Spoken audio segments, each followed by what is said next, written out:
বিসমিল্লাহ ওয়া আলা বারাকাতিল্লাহ। আল্লাহকে বরকত দিন। বিসমিল্লাহ ওয়া আলা বারাকাতিল্লাহ। কার্যক্রম শুরু হলো। তিনটা দিলাম পুরো শিশুটা দেখা যায় না এবং সেটি হচ্ছে পৌর শিশু পার্ক। যে শিশু পার্কটি নির্মাণের কার্যক্রম আজকে থেকেই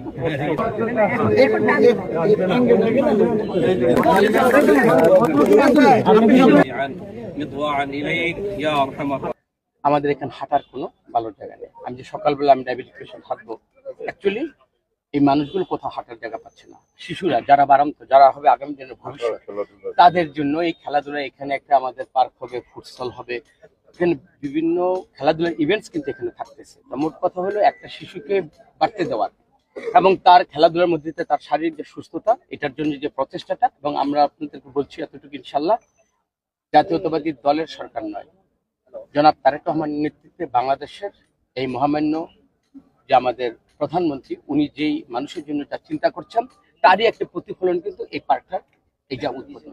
এই উদ্বোধন শুধু না, 20শে জুলাইয়ের মধ্যে আপনারা দেখবেন এই পার্কটাকে আমরা মানুষের জন্য আমরা খুলে দিয়ে অবাধ্য করে দেব। সুতরাং আমাদের কাজের গতি, কাজের সদিচ্ছা, এটা আপনারা আমাদের কাজের মধ্যে দিয়ে জুলাইয়ের 20 তারিখের মধ্যে ইনশাল্লাহ আপনারা সেটা দেখতে পাবেন।